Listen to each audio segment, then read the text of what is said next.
Iran और America के बीच आखिरकार सीज फायर हो गया। जो डोनाल्ड ट्रंप ईरान के बारे में कल तक कह रहे थे कि पूरी सभ्यता मिटा दूंगा, वही आज कहने लगे कि स्वर्णिम युग आएगा। ये भाई साहब का मैंने कहा ना, इनका तार जुड़ता सटता है। कल तक ट्रंप ईरान में स्टोन एज लाने की धमकी दे रहे थे, अब गोल्डन एज लाने की बात कर रहे हैं। इन पर एज हावी हो गया है, इसलिए कभी स्टोन एज कभी गोल्डन एज की बात करते हैं। ये सुपर पावर अमेरिका और खुद को शहंशाह समझने वाले ट्रंप की हार नहीं है तो और क्या है कि जिसको मिट्टी में मिलाने चले थे उसने तुम्हारी इज्जत मिट्टी में मिला दी। ट्रंप और अमेरिका की सारी हेकड़ी निकल गई, लेकिन अब भी बातें ऐसे कर रहे हैं जैसे ये युद्ध अमेरिका ने जीता है, जैसे अमेरिका की शर्तों पर सीज फायर हुआ। लेकिन आज आपको बताऊंगा कि कैसे ये सुपर पावर अमेरिका की करारी हार है, कैसे ट्रंप की सनक की वजह से शक्तिशाली अमेरिका को ऐसा दिन देखना पड़ा कि ईरान जैसा देश जो इकोनॉमी में अमेरिका से 60 गुना छोटा है, जो मिलिट्री पावर और टेक्नोलॉजी में अमेरिका के सामने कुछ भी नहीं माना जाता था, उसने कैसे अमेरिका को तब झुकने पर मजबूर कर दिया जब सामने अमेरिका में डोनाल्ड ट्रंप जैसे अनप्रिडिक्टेबल और सन की इंसान का राज चल रहा था। और ये ईरान की जीत जो है वो दुनिया के लिए बहुत फायदे की है। मैं आपको बताऊंगा कैसे। ट्रंप को लगता था कि वो दुनिया में जो चाहें वो कर लेंगे, लेकिन ट्रंप ने ईरान में जो चाहा वो नहीं कर पाए। ये 5 हफ्ते के युद्ध में दुनिया ने देख लिया, और यही वजह है कि इतनी बड़ी बड़ी धमकी देने के बाद ट्रंप को मजबूर होकर सीज फायर करना पड़ा। और सिर्फ सीज फायर नहीं किया है बॉस, ईरान की शर्तें मानने को तैयार हुए हैं डोनाल्ड ट्रंप। और हम पाठशाला में कई दिन से आपको जो बातें कह रहे थे वो हो रही हैं। हमने कहा था ईरान से युद्ध करके ट्रंप फंस गए और जैसे तैसे अब वो इस युद्ध से निकलना चाहते हैं। इतना सा भी रास्ता मिलेगा वो दंदना के भागेंगे, और वही किया उन्होंने। युद्ध से निकलने के लिए ट्रंप को कोई रास्ता मिल नहीं रहा था। अब ट्रंप को एक रास्ता मिला कि ईरान वो हॉर्मुज स्ट्रेट खोल देगा, जिससे हॉर्मुज स्ट्रेट के बंद होने से दुनिया में महीने भर से हाहाकार मचाता। डोनाल्ड ट्रंप ने इसी को बना दिया मुद्दा और कहा कि देखा जीत गए, हमने स्ट्रेट ऑफ हॉर्मुज खुलवा दिया। अरे बंद ही तुमने कराया था, खुली चीज को बंद करा के और फिर खुलवाने की बात कर रहे हो। हॉर्मुज स्ट्रेट खुलेगा तो क्या युद्ध से पहले वाली स्थिति में होगा जिसमें आसानी से तेल गैस के जहाज आते जाते रहेंगे, या फिर ट्रंप ने बेमतलब का युद्ध करके हॉर्मुज स्ट्रेट का कंट्रोल अब ईरान के हाथ में और दे दिया और ईरान का फायदा करा दिया? आज इसके बारे में आपको बताऊंगा। हॉर्मुज खोलने के बदले में ईरान अब क्या क्या वसूली करेगा, ईरान की वो कौन कौन सी शर्तें हैं जिन पर बात करने के लिए ट्रंप सीजफायर को तैयार हो गए। आज आपको यह भी बताऊंगा कि जो सीजफायर 2 हफ्ते के लिए हुआ है, क्या वो सीजफायर टिक पाएगा? सीजफायर के बीच अभी भी मिसाइलें क्यों चल रही हैं? हॉर्मुज स्ट्रेट से क्या खबर आ रही है, वो खुला या नहीं खुला? ईरान अमेरिका के सीजफायर के बीच पाकिस्तान की कैसी फजीहत हुई? चीन का नाम लेकर ट्रंप ने मुनीर शहबाज के साथ क्या खेला कर दिया? साथ ही सीजफायर के ऐलान से मार्केट कैसे बम है, सोने चांदी का क्या हुआ, क्रूड ऑयल के दाम कितने गिर गए, सबके बारे में डिटेल में आपको बताऊंगा। लेकिन सीज फायर के बाद जो माहौल बना था, पहले उसकी एक झलक देखिए, फिर पूरा चैप्टर बताता हूं।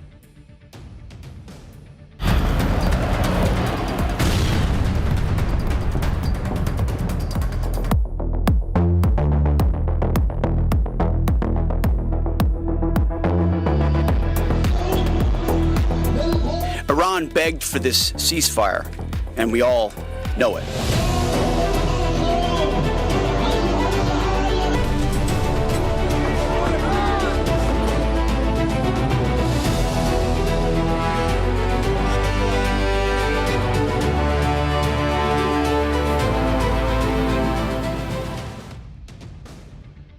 देखिए, डोनाल्ड ट्रंप कल तक तो धमका रहे थे कि ईरान को नक्शे से ही मिटा दूंगा।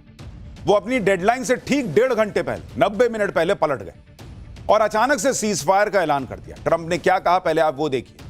उन्होंने कहा कि मैं ईरान पर आज रात होने वाले हमले को रोक रहा हूं। ईरान स्ट्रेट ऑफ हॉर्मुज को पूरी तरह से और तुरंत खोलने के लिए राजी है। मैं भी 2 हफ्ते के लिए ईरान पर बमबारी और अटैक को रोकने पर राजी हूं। यह 2 तरफा सीज फायर है और इसकी वजह यह है कि अमेरिका ने अपने लक्ष्यों को पा लिया है। हमें ईरान से 10 पॉइंट का प्रस्ताव मिला है जिस पर बातचीत होगी। 2 हफ्ते के समय में एग्रीमेंट फाइनल किया जाएगा। बातचीत के लिए तैयार हो जाना, और वो भी ईरान के प्रस्ताव पर, यही ट्रंप और अमेरिका की सबसे बड़ी हार है। क्योंकि जिस तरह की वो धमकियां दे रहे थे डोनाल्ड ट्रंप, भाई उससे तो दुनिया को यही लग रहा था कि ट्रंप ईरान को खत्म करके मानेंगे। उन्होंने कहा था इनका एयरफोर्स खत्म कर दिया, इनकी नेवी खत्म कर दी, इनके सारे हथियार फोड़ दिए, इनको छोड़ेंगे नहीं। लेकिन अचानक से सीज फायर कर लिया। जब ईरान खत्म ही हो गया था तो सीज फायर क्यों किए? वो भी ईरान की शर्तों पर। ईरान की शर्तों पर बातचीत के लिए वो कभी तैयार होते अगर मजबूर ना होते। हमने पहले ही कहा था कि ट्रंप युद्ध में फंस गए और जैसे तैसे युद्ध से निकलने का रास्ता ढूंढ रहे हैं। आखिरकार ट्रंप ने वही किया, 15 दिन के सीजफायर का ऐलान कर दिया। लेकिन अब ट्रंप और उनकी टीम इसे ऐसे पेश कर रही है जैसे ये अमेरिका की जीत। और वो तो पिछले कई दिन से कह रहे हैं, हर दूसरे दिन कह देते हैं मैं जीत गया। तो जीत गए तो इतने दिन से युद्ध काहे का लड़ रहे थे। आप देखिए कि अभी फिर वही कर रहे हैं। ट्रंप ने कहा कि सीजफायर की डील पूरी तरह अमेरिका की जीत है। ट्रंप ने दावा किया कि सीजफायर डील में ईरान के यूरेनियम का मामला ही निपट जाएगा। अमेरिका के रक्षा मंत्री पीट हेग्सेथ ने कहा कि ईरान सीजफायर के लिए गिड़गिड़ा रहा था। ईरान की नेवी, एयरफोर्स सब खत्म हो गया, मिसाइल क्षमता खत्म हो गई, ईरान के पास कोई विकल्प नहीं बचा था, इसलिए उसने डील कर ली। अमेरिका के रक्षा मंत्री का दावा है कि ईरान के पास कोई परमाणु हथियार नहीं होगा। उन्होंने कहा कि ट्रंप के पास मिनटों में ईरान की पूरी इकोनॉमी को खत्म करने की ताकत थी, लेकिन उन्होंने दया दिखाई। दया कुछ गड़बड़ है, सबको समझ में आ रहा है। तुमने काहे की दया दिखाई? तुम दया दिखा रहे हो। जिनको बचाने निकले थे उनको मारने लगे, बच्चों के स्कूल में बम गिराने लग गए, छात्रों को मारने लग गए, तुम दया दिखाओगे? ट्रंप की टीम माहौल बनाने में लगी ताकि वहां अपनी पब्लिक को भरोसा दिलाए कि देखो हम मार खा के नहीं आए, हमने दया दिखाई ताकि पब्लिक थोड़ी दया करे डोनाल्ड ट्रंप। ईरान का सब तबाह कर दिया, अमेरिका यह माहौल बना रहा है। ईरान घुटनों पर आकर सीजफायर की भीख मांगने लगा और ट्रंप का दिल पिघल गया। सुनिए अमेरिका के रक्षा मंत्री पीट हेग्सेथ क्या कह रहे हैं। Iran begged for this ceasefire, and we all know it. Operation Epic Fury was a historic and overwhelming victory on the battlefield. By any measure, Epic Fury decimated Iran's military and rendered it combat ineffective for years to come. You see, in less than 40 days, one of our combatant commands, Central Command, CENTCOM, using less than 10% of America's total combat power, dismantled one of the world's largest militaries. The world's leading state sponsor of terrorism proved utterly incapable of defending itself, its people, or its territory. Donald Trump ने चुन चुन कर अपने जैसे झूठे रखे हैं, ऐसा लग रहा है, जो डोनाल्ड ट्रंप की तरह ही झूठ बोलते हैं। कह रहे हैं ईरान गिड़गिड़ा रहा था, घुटनों पर आ गया, इसलिए हमने माफ कर दिया। ईरान घुटनों पे आ गया तो उसको तो पहले आ जाना चाहिए था, तुम्हारे हिसाब से तुमने सब खत्म कर दिया था। तो एक तरफ तो अमेरिका कह रहा है कि ईरान गिड़गिड़ा रहा था, इसलिए ट्रंप को दया आ गई, युद्ध रोक दिया। और दूसरी तरफ ट्रंप ईरान की 10 शर्तों वाले प्रपोजल पर भी बात करने को तैयार हो गए। गिड़गिड़ाते हुए आदमी की शर्तें मान रहे हो तुम, इतने महान हो गए। अगर ईरान गिड़गिड़ा ही रहा है तो अमेरिका की शर्तों पर बात होनी चाहिए थी, ईरान की शर्त पर क्यों बात हो रही है?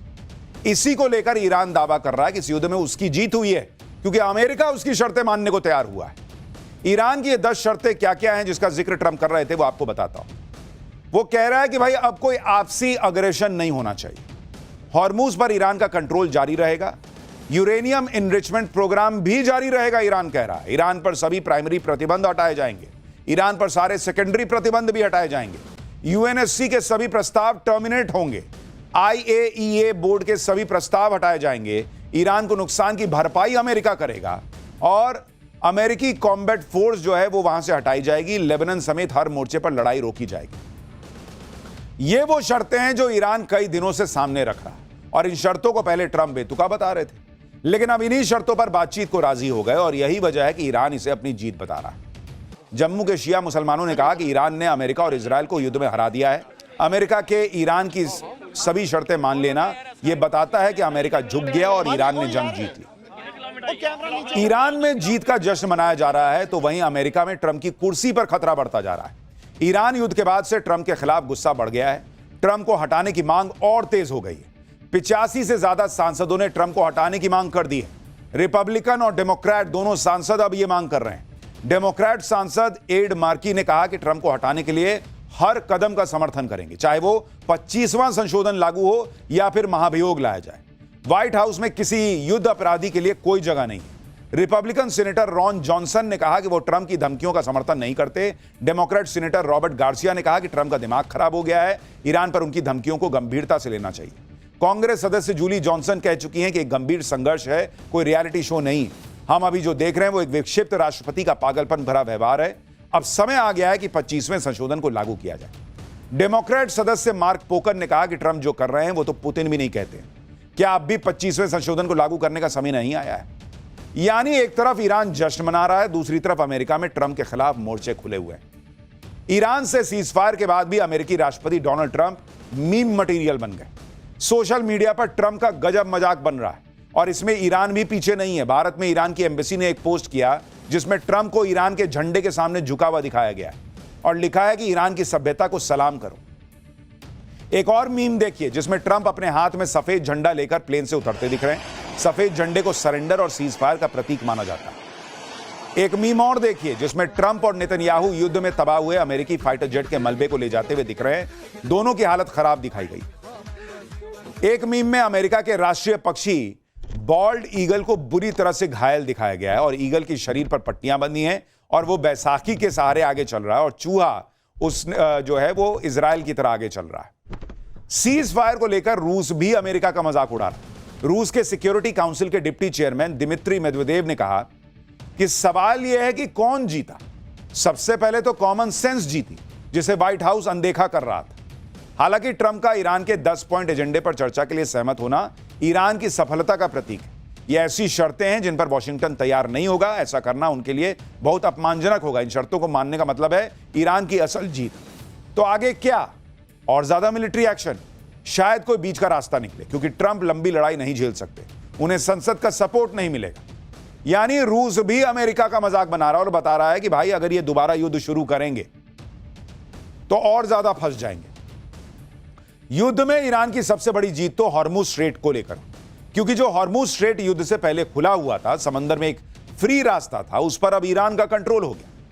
2 हफ्ते के सीजफायर प्लान के मुताबिक ईरान हॉर्मुज स्ट्रेट को खोलेगा, लेकिन ईरान ने साफ कह दिया कि इसके लिए ईरान की मिलिट्री से कोऑर्डिनेट करना होगा। जहाज निकलने के बदले ईरान पैसा लेगा, कुछ पैसा ओमान को भी जाएगा। ईरान कह रहा है कि वो ये पैसा ईरान के पुनर्निर्माण में लगाएगा। ईरान कह रहा है कि हॉर्मुज एक नेचुरल कॉरिडोर है जिसे ईरान बहुत समझदारी से मैनेज करता है। ईरान अब हर शिप से $2 मिलियन चार्ज करेगा। हर साल करीब 32,000 शिप निकलते हैं। इस तरह ईरान को $64 बिलियन यानी करीब 6 लाख करोड़ की सालाना कमाई होगी। यह रकम ट्रंप को युद्ध में हुए कुल नुकसान का करीब 1.5 गुना है। यानी ईरान ने हॉर्मुज पर कंट्रोल भी कर लिया, हॉर्मुज के जरिए अपना नुकसान भी पूरा कर लेगा। तो ईरान नहीं जीता तो कौन जीता बॉस? जिस स्ट्रेट ऑफ हॉर्मुज से फ्री में जहाज निकल जा रहे थे, वहां से अब ईरान जो है वो चुंगी वसूल रहा है। करा पैसा दो तब जाने देंगे। तो डोनाल्ड ट्रंप ने तो ईरान का काम आसान कर दिया और बढ़िया कर दिया, उसकी कमाई का रास्ता खोल दिया। क्या ही देश, क्या ही नेता है। स्ट्रेट ऑफ हॉर्मुज के रूप में ईरान के हाथ अलादीन का चिराग लग गया भाई, जिससे वो बेहिसाब कमाई कर लेगा। एक तरफ अमेरिका है जो 40 दिन के युद्ध में अपना नुकसान करवा बैठा है, उसे कोई फायदा नहीं हो रहा। दूसरी तरफ ईरान है जो बर्बाद होने के बाद भी जमकर कमाई करेगा। आप देखिए अमेरिका का जो खर्च हुआ है, 40 दिन ये युद्ध चला और 40 दिन में जो खर्च हुआ अमेरिका का, यूएस का खर्च हुआ है 3,70,000 करोड़ रुपए बॉस। 3,70,000 करोड़, मतलब ऑलमोस्ट आप मान के चलिए कि 4 लाख करोड़ अमेरिका ने डुबा दिए। और ईरान का फायदा ये हॉर्मुज से, ईरान का फायदा होगा 6 लाख करोड़ सीआर सालाना बॉस। अब आप सोचिए कि डोनाल्ड ट्रंप ने क्या ही ईरान के लिए कर दिया। अपने 4 लाख करोड़ रुपए डुबाकर ईरान के लिए हर साल 6 लाख करोड़ रुपए कमाने का रास्ता खोल दिया। इसीलिए ना रूस कह रहा है कि कॉमन सेंस भी नहीं है व्हाइट हाउस के पास। आप यह भी देखिए कि हॉर्मुज से टोल वसूलने के लिए ईरान क्या तैयारी कर रहा है। सीजफायर की शर्तों पर हॉर्मुज पर ईरान की कंट्रोल भी शामिल है और यहां से गुजरने वाले हर शिप से ईरान टोल लेगा। और टोल लेने के लिए ईरान ने क्या कंडीशन रखी है? हॉर्मुज से गुजरने वाले टैंकर से ईरान $1 प्रति बैरल के हिसाब से टोल वसूलेगा। ईरान शिपिंग कंपनियों से टोल की रकम का भुगतान क्रिप्टो करेंसी मिलेगा। खाली टैंकर बिना कोई टोल दिए हॉर्मुज से गुजर सकते हैं। ईरान ने क्रिप्टो करेंसी में टोल का भुगतान इसलिए तय किया है जिससे उसे ट्रैक न किया जा सके और जब्त करने का खतरा भी नहीं होगा। ईरान से युद्ध में ट्रंप ने ऐसी ऐसी गलतियां की हैं बॉस, जिसकी कीमत उनके साथ साथ पूरी दुनिया को चुकानी पड़ी। और इन गलतियों के चक्कर में ट्रंप को 5 बड़ी हार झेलनी पड़ी। पहली हार, युद्ध का मकसद ईरान में सत्ता परिवर्तन था, जो पूरी तरह फेल हो गया। उल्टे ईरान अब ज्यादा मजबूत हो गया। जो सरकार पहले आंतरिक दबाव में थी, उसकी पकड़ और मजबूत हो गई, लोगों का सपोर्ट बढ़ गया। दूसरी हार अमेरिका की, स्ट्रेट ऑफ हॉर्मुज जो युद्ध से पहले खुला हुआ था, उसे बंद करवा दिया। जो रास्ता युद्ध से पहले फ्री था, उस पर टोल लगवा दिया। तीसरी हार अमेरिका की, युद्ध का मकसद ईरान को न्यूक्लियर हथियार बनाने से रोकना था। युद्ध की शर्तों में यह शामिल था कि ईरान के संवर्धित यूरेनियम को ईरान से बाहर शिफ्ट किया जाएगा। लेकिन यह काम भी ट्रंप कर पाएंगे या नहीं, यह अभी क्लियर नहीं है। इसके अलावा अमेरिका ना ईरान के मिसाइल प्रोग्राम को पूरी तरह रोक पाया, ना ही उसकी मिलिट्री की ताकत को। अमेरिका की चौथी हार यह है कि ईरान से युद्ध के चक्कर में अमेरिका की सुपर पावर वाली छवि को नुकसान हो गया। नेटो अलग कमजोर हो गया। अमेरिका का साथ देने कोई नहीं आया। अमेरिका को भी हराया जा सकता है, यह मैसेज पूरी दुनिया में चला गया। पांचवी हार, इस युद्ध से ट्रंप ने अपनी बची खुची विश्वसनीयता भी खो दी। आज की डेट में ट्रंप की बातों का कोई ढेले भर का भरोसा नहीं करता। पांच हार अपने सीने पर लेकर घूम रहे हैं डोनाल्ड ट्रंप। और अमेरिका के सुपर पावर का तमगा छिनना, यह वर्ल्ड ऑर्डर के चेंज होने की तरफ बढ़ने जैसा कदम है। क्योंकि अमेरिका का CIA का जो हिसाब रहता है, वो यही रहता है, या तो ये सेना लेके घुस जाते हैं या पीछे से खेल करते हैं। यहां ये लोग कम थोड़ी खेल का ट्राई करते हैं। सब जगह, सारे देश में जहां सेना घुसा दो या पीछे से कुछ फंडिंग करके कुछ कुछ करते रहो। अब अमेरिका थोड़ा अपनी औकात में रहेगा, क्योंकि जहां घुसना चाहेगा, हर कोई उसको याद दिलाएगा कि ईरान भूल गए, और वहां पब्लिक भी याद दिलाएगी कि तुम्हारे इसी काम के लिए चुने हैं क्या तुम। यानी ईरान से युद्ध लड़कर ट्रंप ने ईरान को और मजबूत कर दिया और अमेरिका को कमजोर। दुनिया का नुकसान कराया वो अलग। आप देखिए, जो ट्रंप ईरान को स्टोन एज में पहुंचाने की धमकी दे रहे थे, वही ट्रंप अब गोल्डन एज की बात कर रहा है। सीजफायर होने के बाद ट्रंप ने कहा कि विश्व शांति के लिए आज का दिन बहुत बड़ा है। ईरान भी यही चाहता है। अब उनका सब्र जवाब दे चुका है, और यही हाल बाकी सभी का है। हॉर्मुज में ट्रैफिक को संभालने में अमेरिका मदद करेगा। इस क्षेत्र में कई सकारात्मक कदम उठाए जाएंगे और बड़े आर्थिक अवसर पैदा होंगे। ईरान अब अपने पुनर्निर्माण का काम शुरू कर सकता है। हम हर तरह की जरूरी चीजों की सप्लाई के साथ मौजूद रहेंगे। ट्रंप ने कहा कि यह उनको भरोसा है कि मिडिल ईस्ट का गोल्डन एज साबित हो सकता है। यानी डोनाल्ड ट्रंप मान रहे हैं कि ईरान अपना पुनर्निर्माण करेगा और अमेरिका मदद करेगा। तो घुमा फिरा के तो वही बात हो गई जो ईरान कह रहा था कि तुमने फोड़ा, तुम ही बना के दोगे। डोनाल्ड ट्रंप कह रहे हैं कि हाँ, तुम शुरू करो बनाना, हम देंगे, तुमको मदद देंगे। यह तो अमेरिका की हालत हो गई आज की डेट। सीजफायर के बाद ट्रंप नई नई बातें कर रहे हैं। ट्रंप ने कहा कि हमने तय किया है कि अमेरिका अब ईरान के साथ मिलकर काम करेगा।